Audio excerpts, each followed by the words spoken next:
What's up, peeps? Hey, man, this big battle, man. We got Jay, we got Chris with a K. Ty is not going to be on today. Neither is Steven. Sorry for being late, folks, man. We had a heated discussion about, Drake versus Kendrick Lamar. You saw K-Dot just dropped that bomb yesterday, you know what I'm saying? Put Drake in the spot, dog. Put Drake in his spot, man. 6 You minutes. just doing that now to troll Chris, man. Oh, my God. Hey, I cannot wait. I cannot wait until Drake drops his. No, I don't care about the album. I don't. This is beef. Then that lets me know. I don't care about the album. I cannot wait until Drake drops his track. This is gonna be. This is hip hop. It's hip hop. But anyways, guys, it's football time. We're talking about the SEC Connect. We got people on here. Chicken 1515 says that like BS. Anyways, Chicken, what's up, baby? Just say Nino. Hey, you say Boomer Sooner, I'll say the other one for you. No. Come on. Trade for a trade. No, man. No. You know that. You know I'm good for it, though. No, man. You of all people. There? You see right there, man? My damn degree says the university, you know what I'm talking about. So, I'm sorry to hear that. Oh, child, please. Sorry for your loss. Child, please. Too much money went to that damn thing for me to say something else. That's true. You better rap it. Shit, you pay for it. Raymond goes, wouldn't be. Hey, you're right, man. We're always late, but today we were actually early. But we just got into a heated discussion. We would never guess that our homeboy Chris is. Man, Chris, we love you, dog. We love you, Chris. We love you, Chris. Chicken also goes to my favorite brother down south. You know it. Yeah, that's a fair point. All right, Famunda, that word again. You know what I'm saying? Boomer Sooner. Yeah. Jamarcus Jones.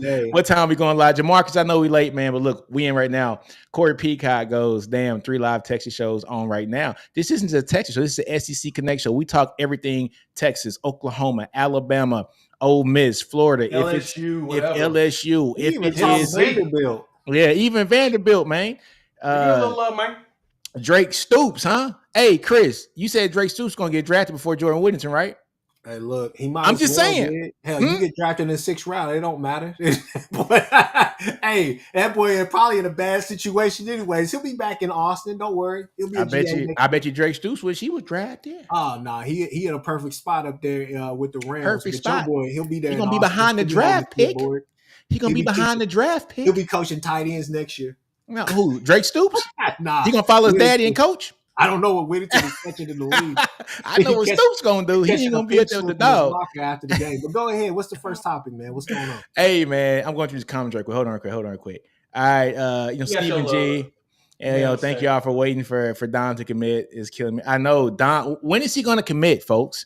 Tomorrow. The anticipation is tomorrow. Today is the decision they're gonna make. Supposedly.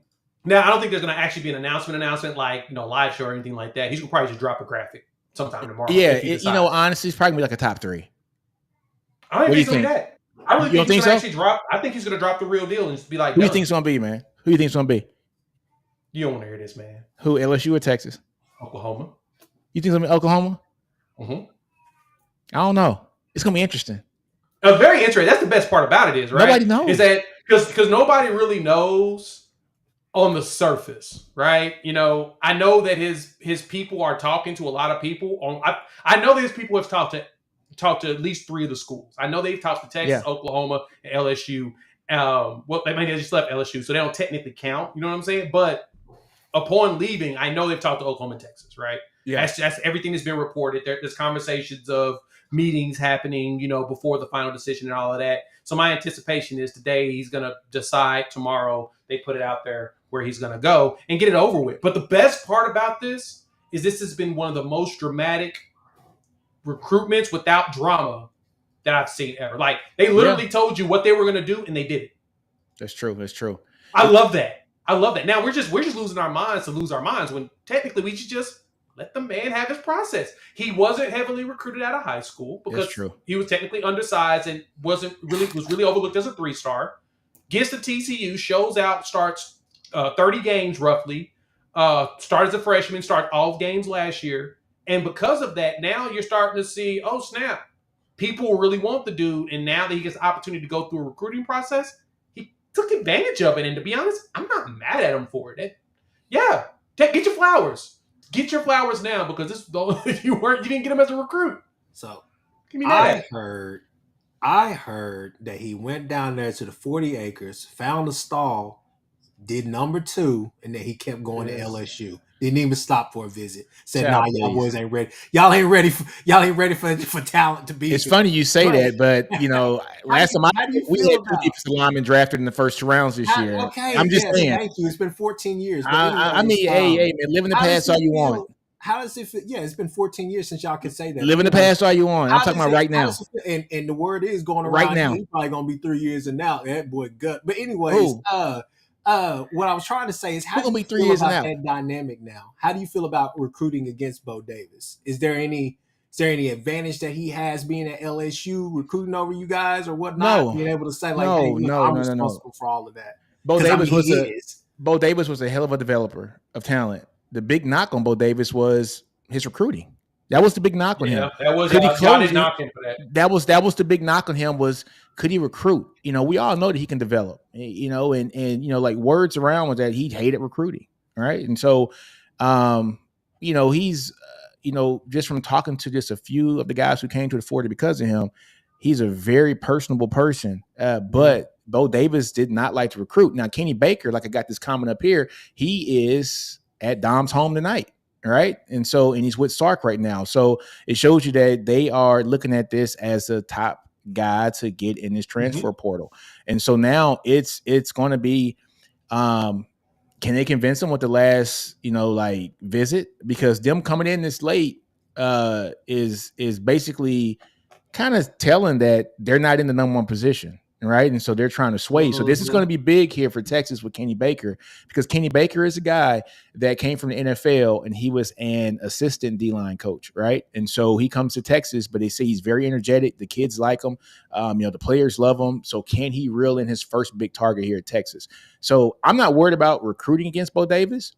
My thing about Bo Davis is he's in the perfect spot at LSU, because when you're in you know like in that state, you don't have to really go recruit players in that state. They want to come to LSU. They grow up bleeding. It's a voodoo, man. It's more about voodoo down there. But I think the biggest thing he has, if there was an advantage, would be necessity. Because obviously you guys need one, but I think you guys can go and grab other guys simply because the established coach there. Not saying that Brian Kelly isn't that, but I think that Bo Davis can say, "Hey, look, literally, we just need somebody to be here because we don't really have a pulse in that room right now, right?" So I don't know. I just thought that was an interesting dynamic, seeing if you guys were worried about recruiting against him now since he's at LSU, which obviously LSU is still a big brand out there. Oh yeah, I mean not just a big brand. It's one of the biggest brands in the country. You know, I mean, it just is what it is. You know, they're a top. You know, you can argue a top 5 to 7 brand in the country. You know, LSU is LSU, especially when it comes to football. But yeah, but Bo's going to be great there, man. I think everybody understands him going to LSU. He's been there before. The talent's going to fall in his lap. It's weird because that state is a very poor state. You know, anybody that knows me, I grew up in Shreveport, Louisiana, grew up like poor as hell. Like that state is poor, man. Like we are a very poor state.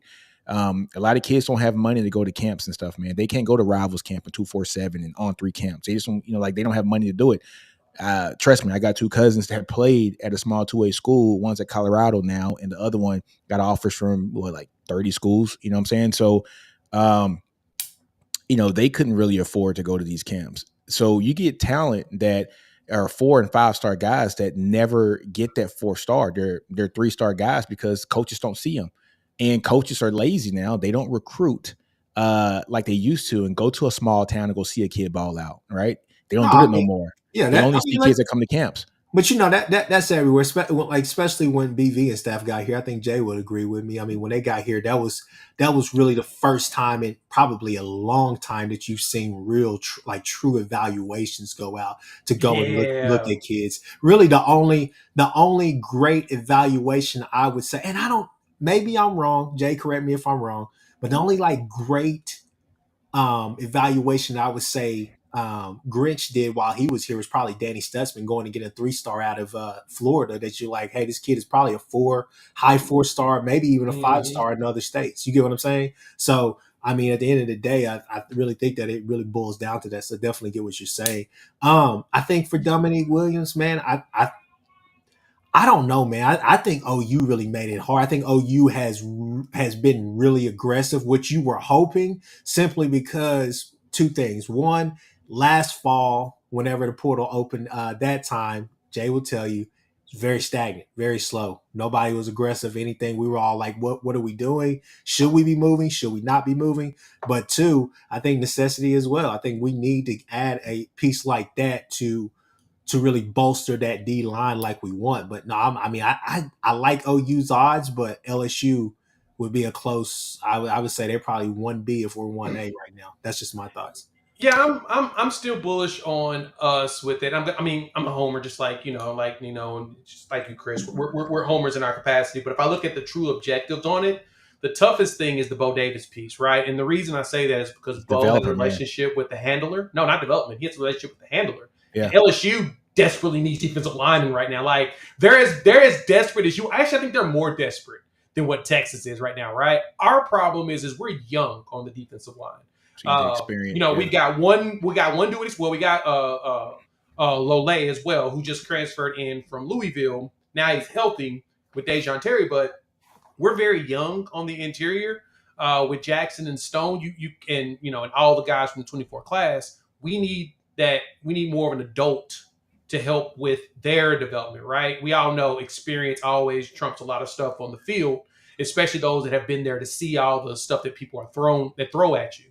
So for me, I think what makes LSU the big challenger, like Missouri, I didn't think Missouri was ever actually in it. I think Missouri was just him going to go do a visit, right? But they're great school though, man. I mean, I think they're gonna have a really good team this year. They're gonna have a good team this year.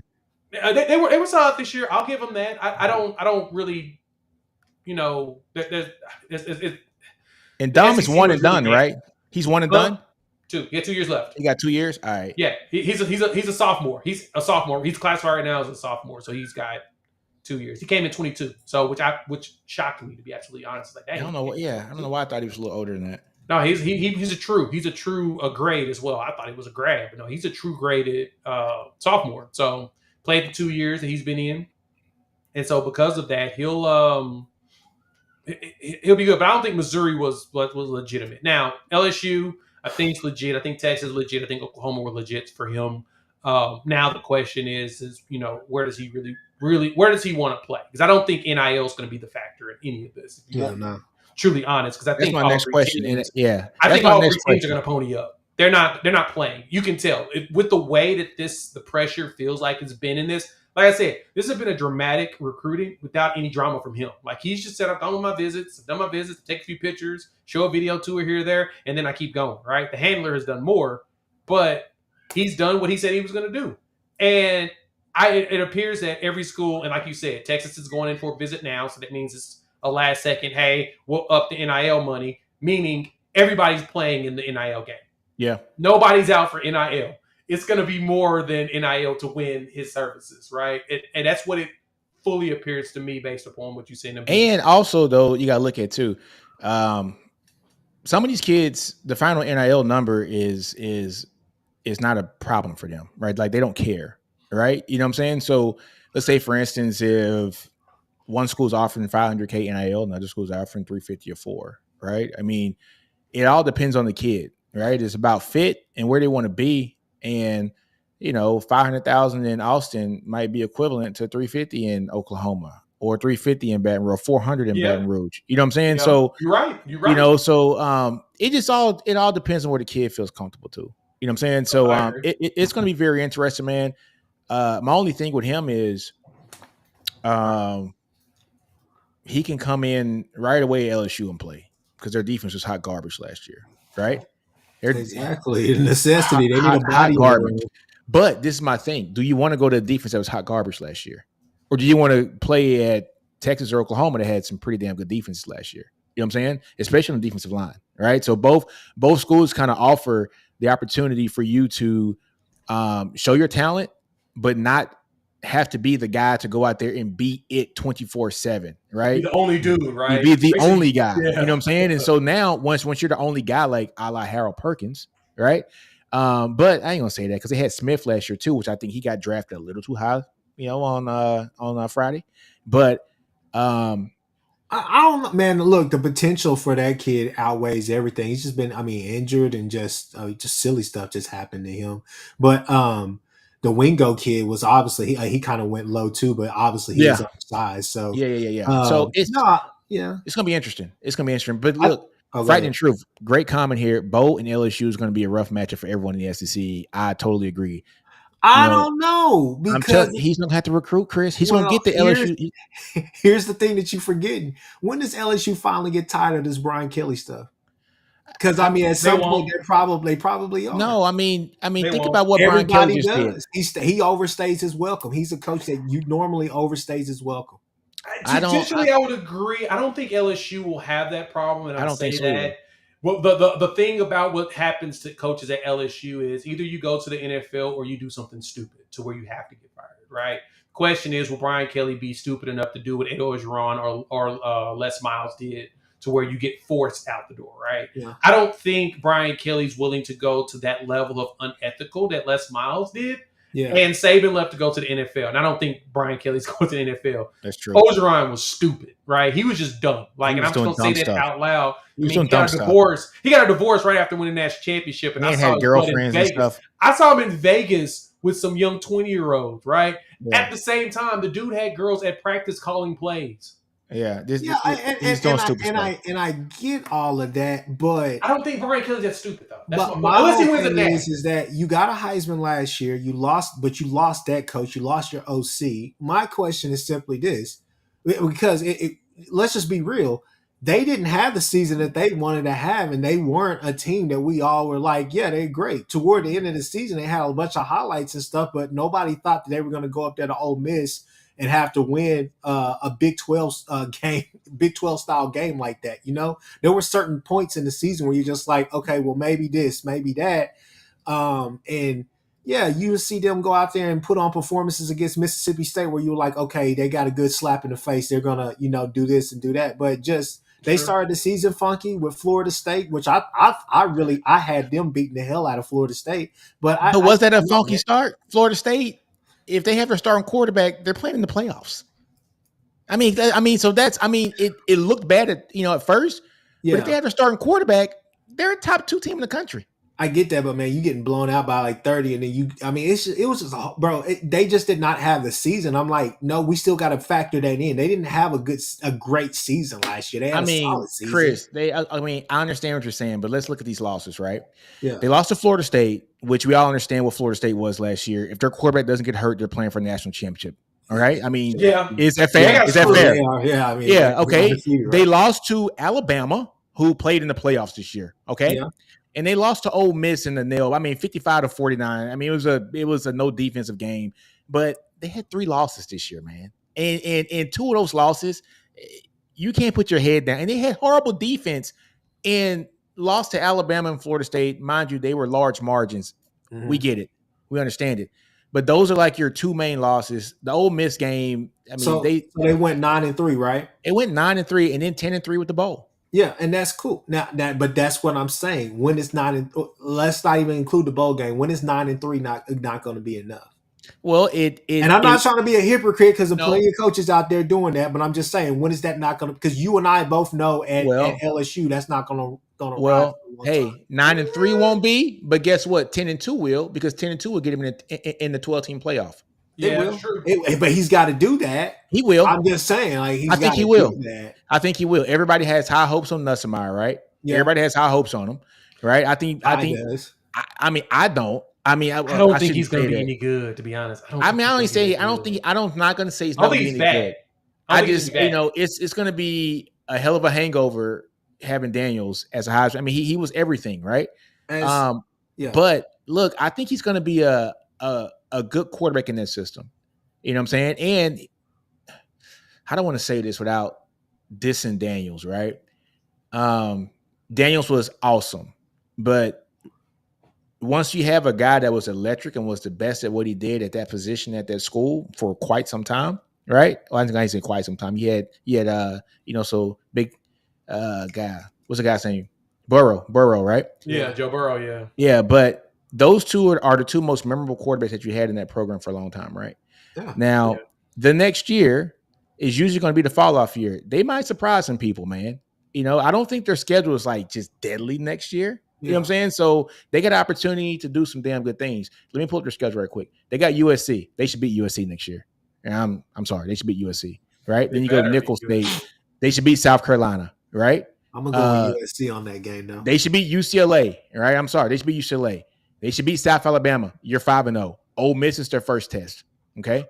I ain't gonna say first test. USC and UCLA are going to be tests. I think LSU should beat them. I do.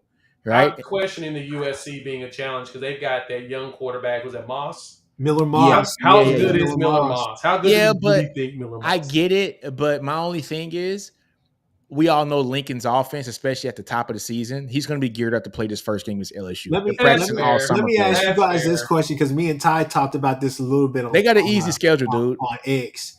So I told him, "What's up, PG?" I said to Ty, I said, "Hey, one thing that could potentially hold Lincoln back," and I think I even put you in it, Nick. I said is what Nick always says. We haven't seen Riley without a generational quarterback for a long season. Now Miller Moss was a high. Yes, we have.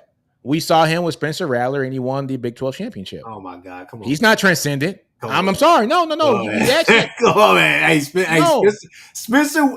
He's not transcendent. Games, Spencer let it rip that year. Spencer was showing all the potential. Spencer's not a transcendent quarterback, and he won the Big 12 with him, and then also won the bowl game that year too, right? We can argue about that later. And then he lost his job to Caleb. So yeah, and he lost his job to a transcendent quarterback. Right. Okay, so I agree with you there. Come on now. I can't argue against that. That's true. Yeah. It's a very fair assessment too. Yeah. So I mean, but are we going to put Miller Moss on the same playing field as Spencer Rattler? Hold on though. Is Jalen Hurts a transcendent quarterback? No, come on, answer the question, Chris. If you had to think about it, it's no. If you had to think about it, it's no. It's not even NFL. You kind of lean. I mean, no. If you had to think about it, it's no. He's got a point. I gotta give him a point. I know, Jay. I know you're not agreeing with this fool over. No, I'm asking a question. With this guy. I'm asking a question. I don't, man. Maybe a transcendent leader, Jalen over there, but I think he is a transcendent leader. I still think that second season, sophomore season, I don't know. Redshirt season, I don't know what the hell was up with Spencer, but that first year, no, he showed all the intangibles to be special, but. I still would say that I don't know what Riley's going to look like this year with Miller Moss. And the biggest thing is that I don't know if Miller Moss is going to be mobile like that. I think I forgot who they didn't they play Louisville in the bowl game. Yeah. Which was it was a good test. It was a nice little tease of what they can do, but I don't know because mobile quarterback is really what he needs in that offense because there's a lot of improvisation that goes on, especially when they break the play down. You know what, though? It should be interesting. But, hey, PG, I love you, PG. I do. We understand Jalen Hurts took a team to the Super Bowl. But so did Brad Johnson. So did Russell Wilson. So Russell Wilson took his team to 2 Super Bowls. Was he transcendent in college? No, he was a third-round pick. There's a reason why he's a third-round pick. Yeah. He wasn't transcendent in college, PG. Yeah. Y'all see Oni's look at Sean's and PG, I love you, PG. But hey, Jalen was not a transcendent quarterback, man. Sorry. He wasn't. So I'll say this. So I argued with people throughout Jalen Hurts' career and told him I love Jalen. He would be a good NFL quarterback, right? He always had all the pieces, just not the physical. This is not the arm. I don't think he had the arm that did enough to make you feel the quote unquote transcendent. But I always feel like he was an NFL quarterback. Right? Yeah, he's an NFL quarterback, but his arm deficiency in college is still showing up in the NFL now. Okay, that's the problem. So he's basically Drake to y'all. Okay. Anyway, so Sean says Jalen Hurts was a one-man offense who occasionally threw. Jay, you hear that? That's hilarious. Okay. I get it, y'all. I get it. You trying to say Jalen was Cam Newton? Nah, I understand. I get it. That Cam Newton was a one-man offense. You know what I'm saying? Nah, man. Look, I love Jalen. I think he's one of my favorite players to watch at Alabama. Even when he was at OU, I liked watching Jalen. And I like watching them now in the league, even though I'm a Cowboys fan. But I'm not going to sit here and call Jalen Hurts a transcendent quarterback in college. I'm not going to do it. You know what I'm saying? He just wasn't. Transcendent for his era in college football was Joe Burrow for that year. That's transcendent. Let's push for that year. Let's push all that back. Let's push all that back right real quick. Let's get back to the point. I think we were talking about LSU schedule. I think that and this is okay. So there's two sides of the cons. The pros, the cons are okay. I don't think anybody on here considers Miller Moss or even the UNLV transfer quarterback to be generational. We know that he's going to have some weapons out there, but we don't expect them to be just this dominant team. Now the pros are he has tried to make some strides on the defensive side of the ball with the new staff. I heard they're tackling in practice. I don't know because the spring game said differently. So, second thing, you wrong with that, Chris. The other thing, that was wow. So the other thing that you got to think about too is that when you face Lincoln, or one of the most dangerous spots to face Lincoln Riley at is in those first few games of the season. Why? Because his offense is going to stay the same, but he's going to add some wrinkles in there and some trick plays that you're just going to be like, that is the most creative thing I've seen in quite some time. It's going to happen. Yeah. And you're not going to be ready for it. That's fair. If that defense isn't ready, it's going to get nasty out there. And I'm excited to see Branch. I want to see if he's going to take it to another level because he's the type of receiver that should be that. He should be their one. He shouldn't be the gadget guy like this year. He should be the one and be going crazy all over the field. Yeah.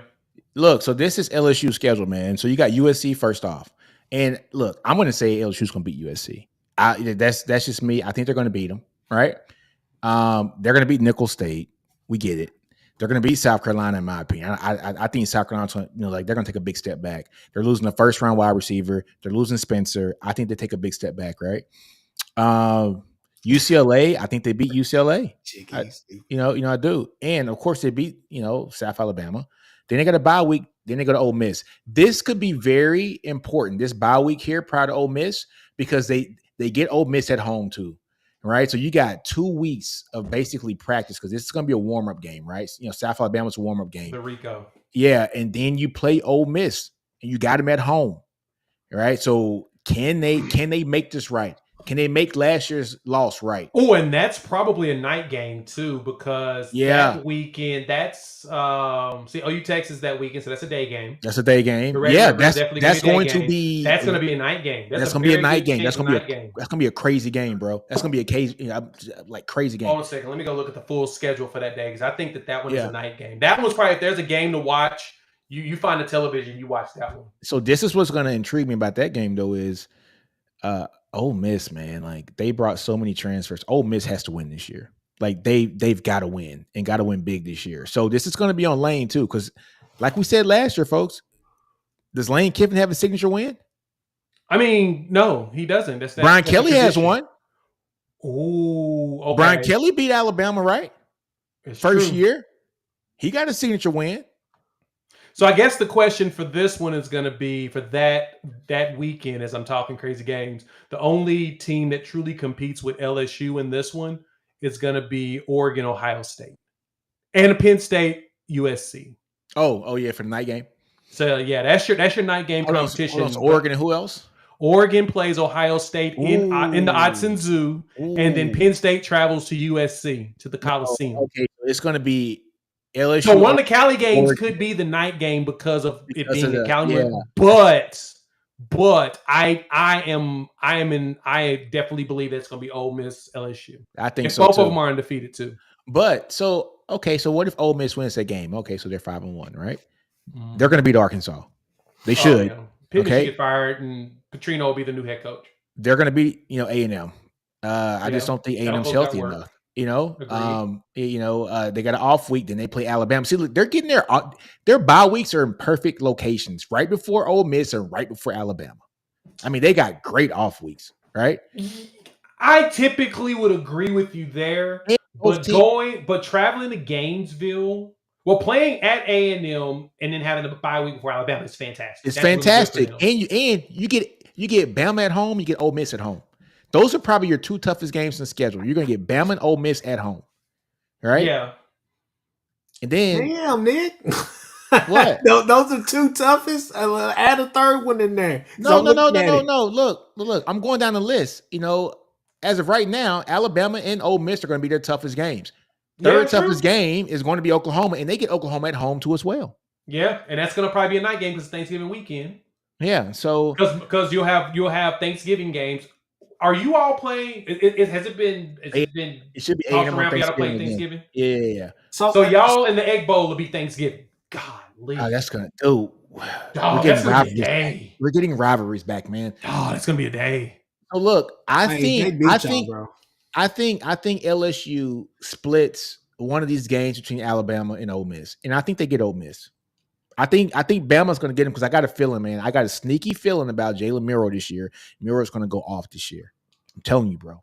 Kalen DeBoer is going to have that offense looking stupid, wicked, good. Yeah, but defensively, man. I mean, I know they are losing a lot, man. They are losing a lot. I'm sorry. But I know, man. I know. They are losing a lot. Sorry. They are losing a lot. I ain't going to lie. They losing a lot, man. But you ain't wrong. But man, it's just something. I'm telling you, man, something about Milroe. That kid's special, bro. He's special. I really like Milroe as well. I got to see it from the pocket this year, but I think you will because DeBoer runs such like I said, he runs such a college friendly offense. And so it has some pro concepts in there, but he's not going to be like Tommy Rees where it's sporadic play calling where, okay, I think that you can take on this much, so I'm going to give you all this week. No, DeBoer puts a lot of the onus on the wide receivers. The wide receivers got to go make those plays. But Alabama has it. Offense. They have it. And look here, I'm going to tell you something too about Alabama, right? Their line wasn't great last year. We understand it, right? They got better as the year went on. But they still got problems in that line. But the way that Kalen runs that offense, it's going to take a lot of pressure off that line because he's going to get the ball out quick, man.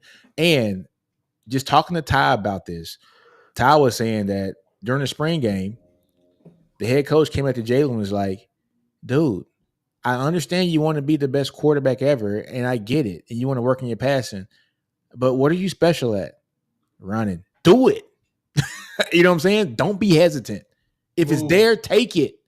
I'm telling you guys, I got a feeling Alabama is going to dish out some freaking punishment. Is going to be nice, and he's going to be able to throw bumps. And I think he has a higher upside than Penix, to be honest with you. Yes. I still can't believe he went at number 8. The kid is hella talented, but 2 ACL tears. And we still doing this Falcons, even with those quarterbacks. It's the Falcons. No, they drafted a running back last year, which was stupid as hell. It's the Falcons, Chris. You just hate DEIs, man. You just hate. It's the Falcons, bro. They gave $180 million to a quarterback like 2 months ago and then go draft his replacement. That is the stupidest thing in the league. You need offensive linemen. They had plenty of them sitting. If I'm the Falcons, I trade back and get some linemen on the defensive side of the ball and the offensive side of the ball, but they could have got plenty of picks for that. Arthur Blank, if you ever watch this video for whatever reason, I'm sorry. I don't know. I don't know. Hey, man. Hey, this your OU boy here. Don't know either.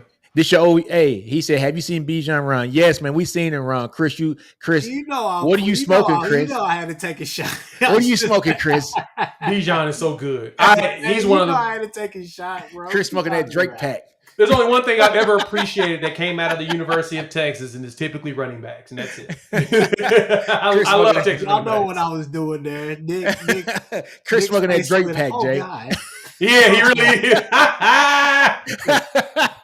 No, hey, man, but look here. Get back to LSU, right? So after Alabama, they split one of these games. I think they beat Ole Miss, and I think Bama beats them, right? And they go to Florida. I think they beat Florida. They beat Vanderbilt. And then the OU game is going to be interesting. No, that's going to be one of Florida's only wins this year is LSU. I don't see it. I don't see it. But look, the OU game is going to be interesting because we're going to know by this time what Jackson Arnold is, right? We're going to know exactly. And if he's special, oh, man, it's going to be a hell of a game. It's going to be a hell of a game. But even if they split LSU, Bama and Ole Miss, and let's say they get beat by OU, dude, they're still 10-2 and they're in the playoffs. They're still 10-2 in the playoffs. You know what I'm saying? So I ain't gonna say I don't see them losing 3 games. That could happen.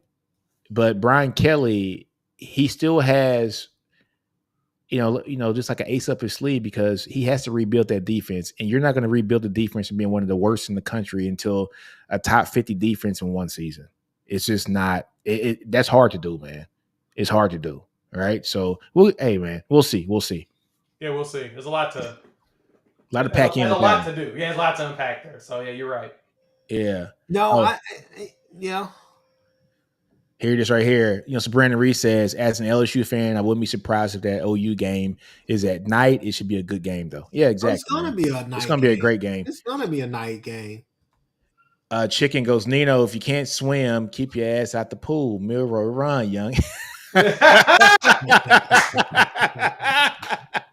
Exactly, man. He gonna run, dude. He's gonna run. Frightening True says, you think Texas is going 7-5? Hell no. Nah, he's talking to PG over there. PG talking noise. PG talking noise. Gospel. PG talk. He's stirring the pot down there. Florida gonna need some scratch offs to break even after this season. Hey, look, that's a good one. Saying. That's a good one. I like that one. PG goes, I don't think they are beating Michigan and Georgia and Oklahoma and A&M are going to be toss-ups. It's very possible. I think, look, this is my opinion on Michigan. I think Michigan is going to be a very depleted team this year. And so I'm not saying I'm not worried about Michigan. It's going to be a hell of a game because it's at Michigan. I'm more worried about Georgia. Georgia's going to – to me, I'm going to be honest. If there's 3 games I'd say y'all truly should be worried about. It's us, Georgia, and A&M. Us and Georgia because they're back-to-back. Yeah, you don't know which one of them is going to – but one of them is going to give you hell. And that's the sucky part. I think both are. Both are. I'm sorry. Yeah. Both games give us hell.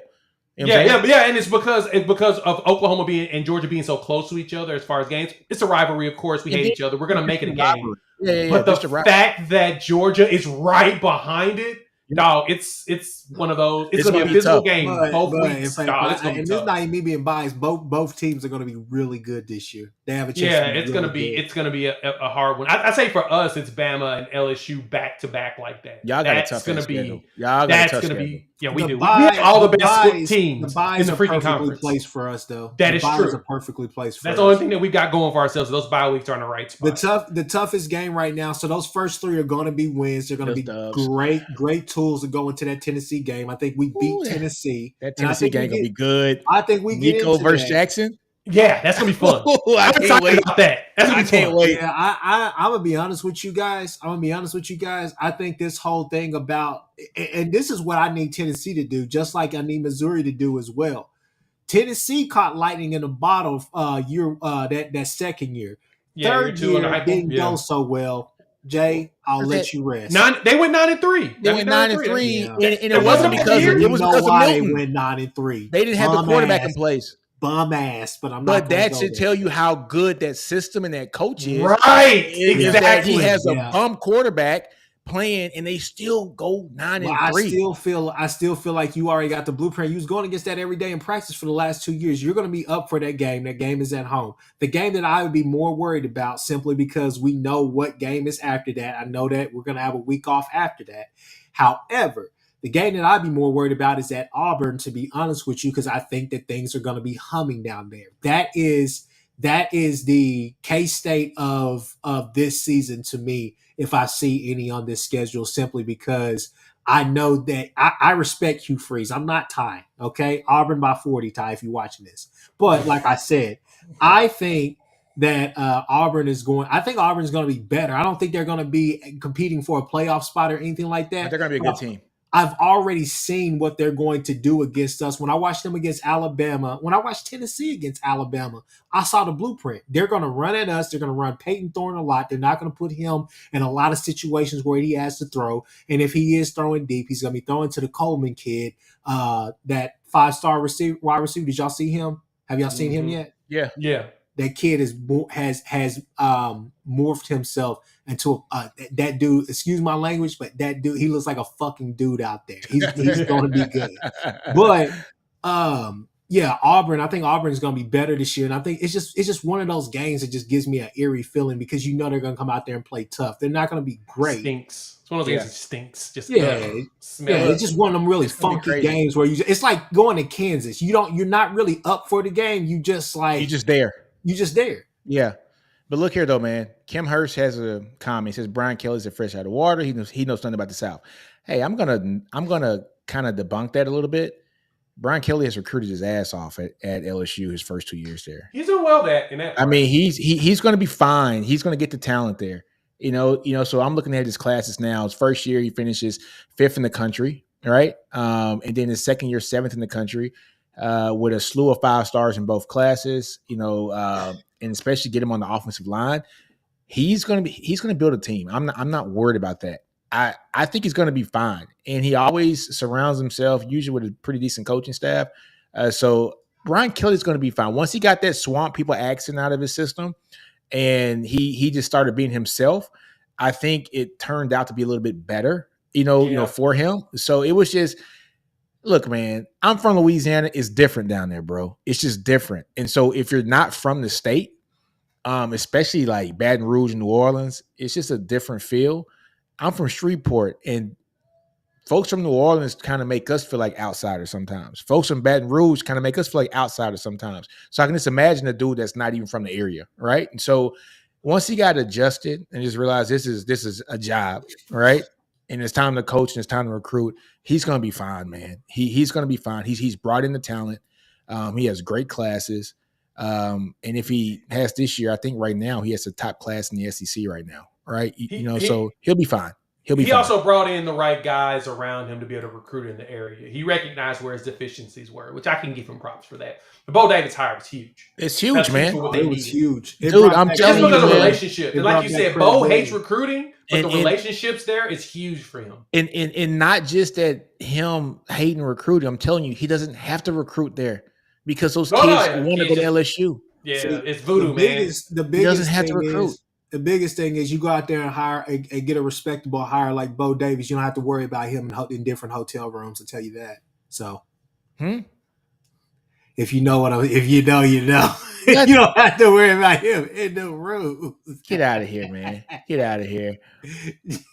You something else. You something else. I'm done. I'm done too. I'm dumb too. If you know, you know. Get out of here. Get out of here. This is going to be interesting. Sooner Cowboy says that the loss of Bo Davis is going to hurt Texas this year. It's going to be interesting. I like Kenny Baker from all the reports. It's going to be interesting. It's going to be very interesting, man. Nick, y'all bone dry over there, boy. No, man. People said that us getting Chris Jackson last year was going to be a downgrade. Look, Chris Jackson never coached college. He was a pro guy. That was an assistant wide receiver coach, and then he was like the wide receiver coach for Jacksonville for 1 year. And you're saying that this guy didn't have any experience. We had no problems getting wide receivers here at Texas, and we had no problems coaching. Yeah, that's fine with the recruiting, but hell, he came there with a damn with Lamborghinis out there. The hell, you got to do it doesn't matter. You got to develop them. Hey, did Xavier Worthy look better last year than his previous year? No. Yes, he did. Not the same to me. He looked a lot better last year than his previous year. Did A.D. Mitchell have his best season as a college athlete? Yeah, because they was actually throwing it to him. He wasn't predicated on one player running jet sweeps, your tight end. Did Jordan Whittington have his best season at Texas last year? I'm looking at 3 receivers that got drafted this year.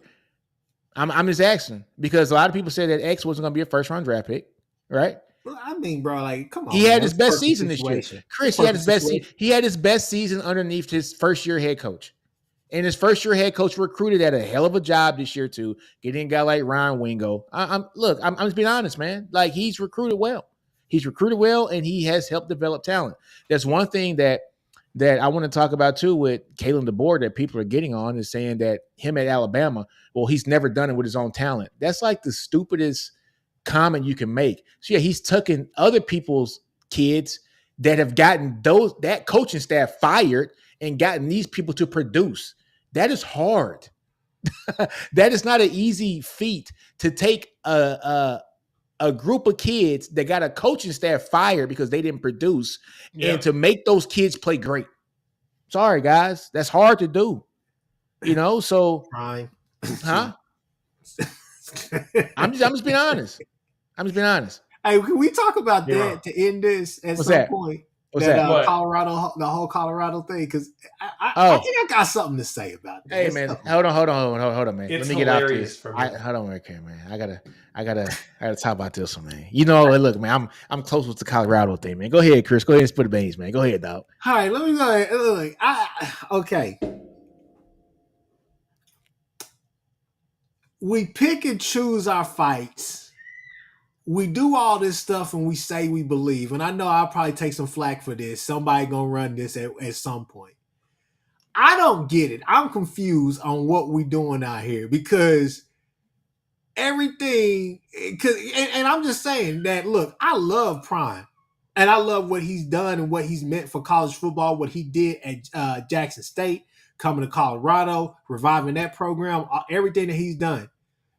My biggest problem is that you kind of messing with that line. You playing a dangerous game because a lot of the stuff that you've been coaching and been promoting, you could go down the line with some of the stuff that you've been doing. Yeah. So it's hard coming from, because like, look, I'll be the first to admit, like, first year at my JUCO, really had a red shirt, work on my body, get ready. Second year came back, ready to hoop, was about to play, gonna be in a rotation. We was serious. Boom. Basically, I hyperextend my knee. I'm out for the longest. Just couldn't get it right till mid season, and shit is basically over. I did, but you understand those mental hurdles, those all the grind it takes to really prepare to get yourself to that level to be able to play, to be out there, to be considered to be on the field. But if it's coming out that we falling through cracks and we picking favorites and doing stuff like that, I just don't know, man, if I'm riding with that train anymore. So I don't know, man. I feel like just thinking about it from like a college player, it's one of those things where it's like, damn, would you really send your kid out there to play for Deion? Because right now in this day and age, it's hard to play it's hard to play college football for anybody. It's hard to play for Sark, hard to play for BV. It's hard to go out there and play for somebody like Prime, who not only is a legend, but is old school to the core and is bringing voices in that room like Warren Sapp, who are old school to the core. And I don't know if that's going. It's just there's some slippery slopes that's out there, and I'm saying this right here is that look, you can call the kid soft, you could call him this, you can say he's not that. I'm just saying, man, it's a slippery slope. That they're playing out there. Chris, I'm with you, man. I was talking to my cousin who goes to where does David go to school at? He's in Monroe right now. I'm sorry. But I was like, look here, dude. Deion has to get off social media. You're the head football coach at a Power 5 conference. There is no retweeting a kid's post and saying, Jesus, law, kind of making fun of a kid's numbers. You got to be bigger than that, man. I'm sorry. You have to be bigger than that. And I'm a Deion fan. I'm rooting for Colorado every game, and sure you guys understand why. But look, man, don't be Lane Kiffin. Don't be lame, bro. Because first off, I hate to say it, you're not going to get the same opportunities Lane's going to get. You're not going to get those chances to do that in public and live them down. You're not going to get a second chance on that. People are wanting you to fail, Deion. Yeah. Don't give them bait. like all of college football wants to see you fail. And it's sad, but don't give them any fodder to add fuel to the flame. Don't. Yeah, don't give them Stay off social media. Colorado won 4 games last year, right? Which is an improvement. Which is an improvement. No, it's improvement. Oh, no, but look at this though. Texas won 5 games Sark's first year. Okay. Did you see Sark parading on social media talking about the kids trash because of the BV won how many games his first year? 7? Well, right? 6. Okay, 6, right? So was BV on social media? Look, man, I understand. Prime, you don't have to do all the antics. You're Deion Sanders. Kids want to come play for you. And I think that's where I agree with your premise. The problem is that a guy that has lived his entire life being the spotlight and being primetime, creating an alter ego because of his shining brightness of that, can't stop. It's like a drug. It's a narcotic that he cannot let go of. I am with you. He needs to. Yeah. He's not.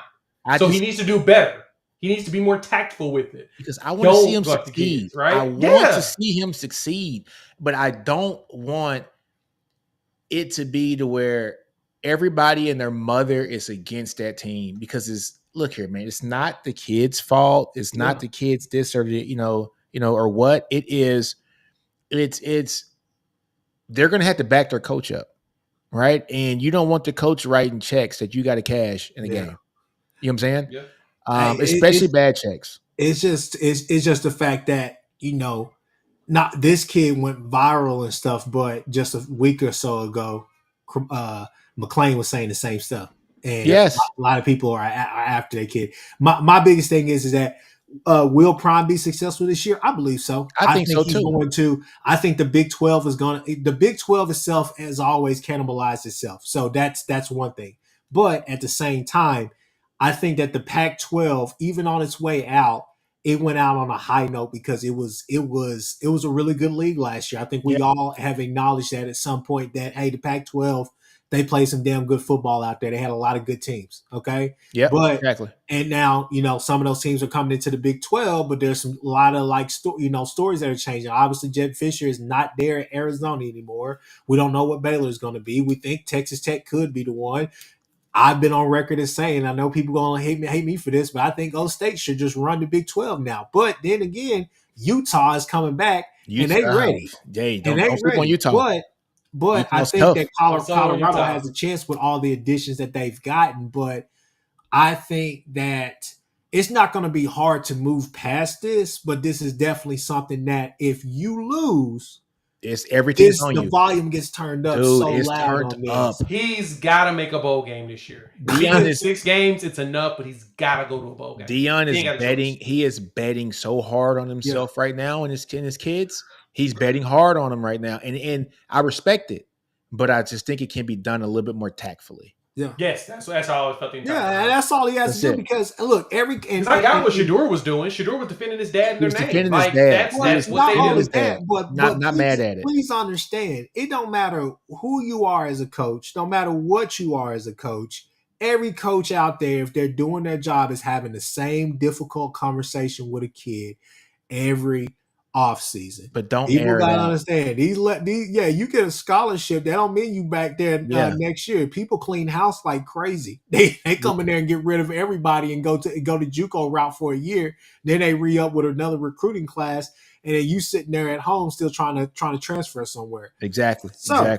The whole thing is that he does more. Just keep it in house. That stuff keep it in house, man. That stuff should be in house. That's my only problem is because when a coach of his stature and his ilk puts a narrative out about a kid, once he's Deion Sanders, man, like it's going to carry a lot of weight. You know what I'm saying? It's going to carry a lot of weight because he's Deion, right? So, I just wish Deion. Look, I want them to be very successful. You guys know I want Colorado to be successful. I want them to win every game this year unless they play Texas, right? Because I got family ties in there, but I just think as a head coach at a Power 5 conference, there's some stuff that you got to be a little bit more buttoned up. Yeah, do better, bro. That's really all it is. Do better. Yeah. Got to be buttoned up. I guess to end this, if y'all want to end it on this note, but I got another question for y'all. How many SEC teams, this is for the chat too, especially the chat, how many SEC teams make the playoffs next year? 4. 3 or 4. Hold on. I was going to say 3. I was going to say at most 3.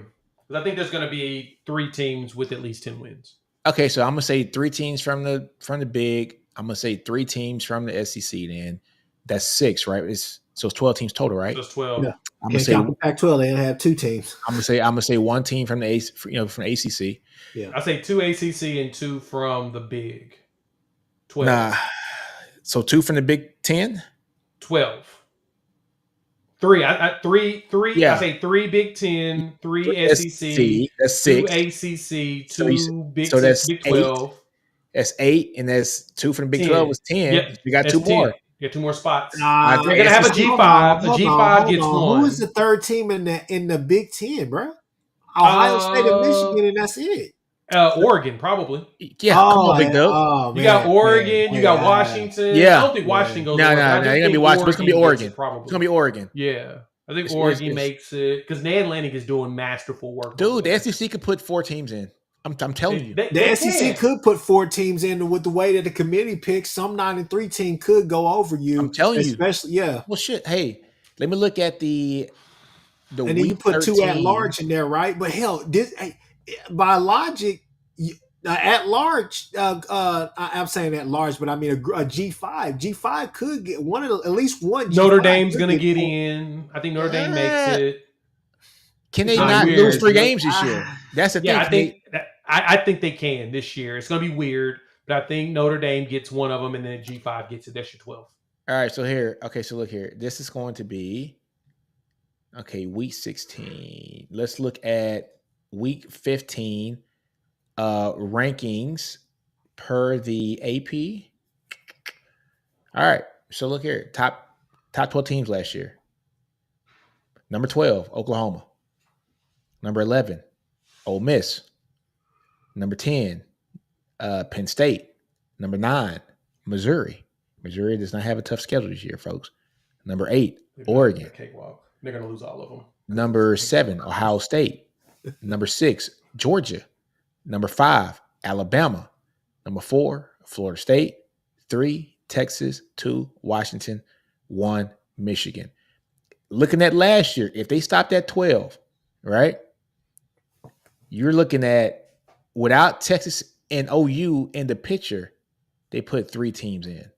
No, 4. They had 4 teams. They had Missouri, 6 total. Yeah. Ole Miss, Alabama, and Georgia. Those are 4 of the top 12 teams in the SEC last year.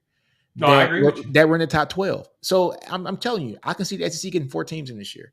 And I wish Steven and Ty were here. That's a good. Yeah, we may run this back. We may run this. It's a good topic. This is a good topic, man, because look here. If you add Texas and like OU into it, that's 6 teams, bro. But of course, the schedules were easier. We didn't, think about it. Texas and OU didn't have the same schedule that Georgia and Alabama. Well, I shouldn't say Georgia. The SEC East is the SEC least, in my opinion. Now they got a good schedule this year.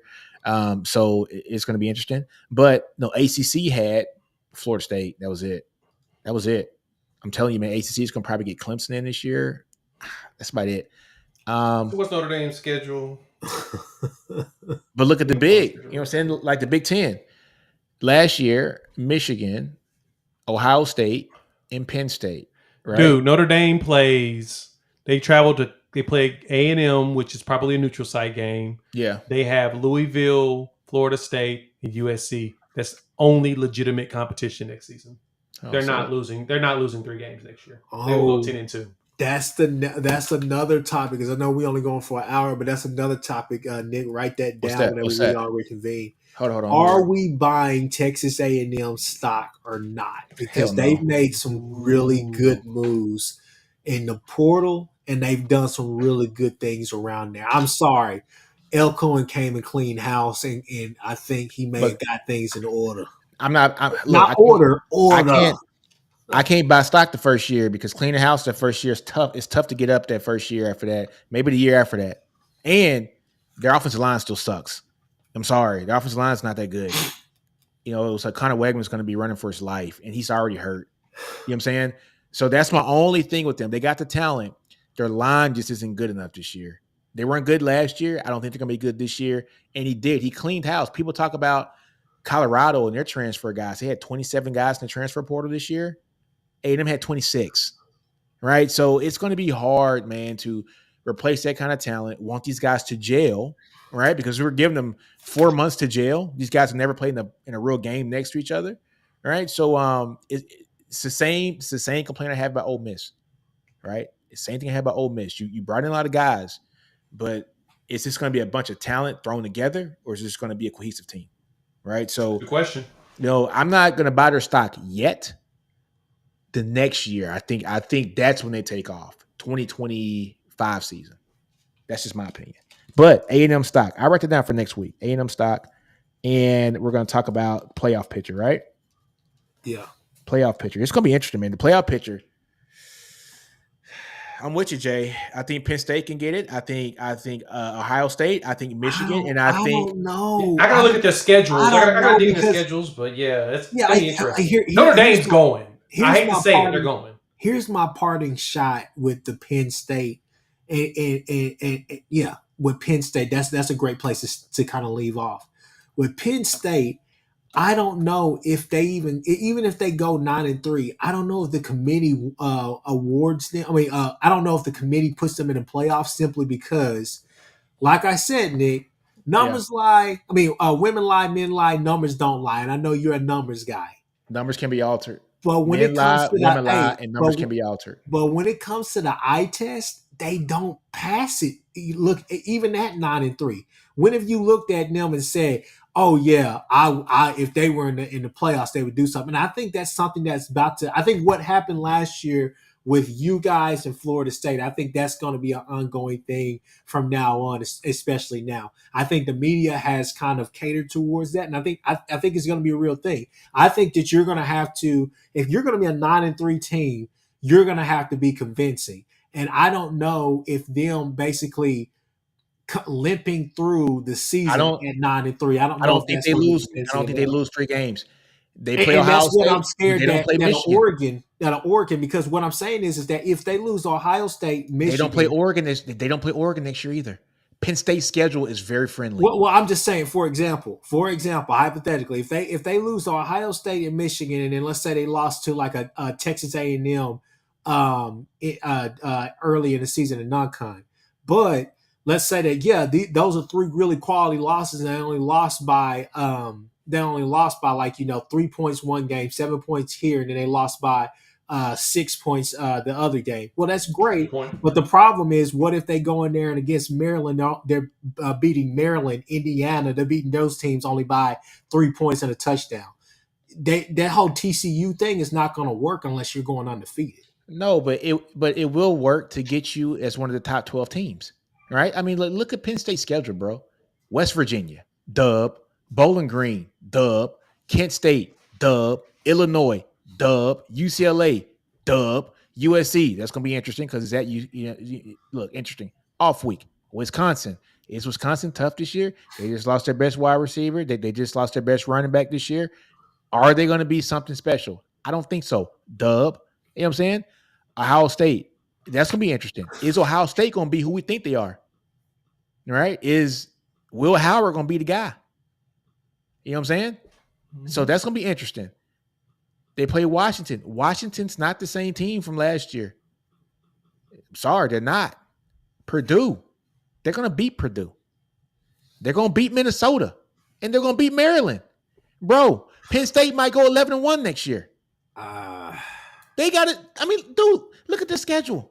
I just showed it to you. There. Franklin is still there. I know Franklin will mess it off somewhere, and it may be starting the season. It may be over there with Glenn Brown. They only lost, bro. Or Neil Brown, excuse me. They had a much tougher schedule last year, and they lost 2 games. Yeah. Come on, man. That's Chris, last year. We talking about this year. Chris, look last at year. Chris, this year. Chris, give me 2 teams. Give me 3 teams that they're going to lose to in the schedule. Okay. West Virginia. Is that a loss? Come on, Chris. West Virginia's not a loss. You know that. At West Virginia, I don't know. It's not a loss, Chris. It was a crazy game last year. It's not a loss, Chris. Okay, all right. Bowling Green, is that a loss? No. They're going to well, let's just start where it really happens. UCLA. They're lose at USC. They're going to lose Ohio State. Okay, that's for 2. Sure. That's 2. Okay, go ahead. And then I would say if they slip up somewhere else, it definitely would be Washington. They're not going to lose to Washington. They don't have their Washington's coach. got a lot to redo. I mean, they don't have their coach. I don't think Jed Fish is a bad coach. It's going to be interesting. Not Fisher. Jed Fish and Will Rogers will get it. I think they'll be all right because it definitely ain't going to be these last Rogers. Dude, they don't have their coach, and they lost their top 3 wide receivers and their first-round quarterback and their offensive line, and the other guys transferred to Bama. Washington is, yesterday's prices ain't today's prices at Washington. It's not. They're not losing to Washington. All right. Bro, they got 2 losses on their schedule tops. And if they only have 2 losses, they're going to the playoffs, bro.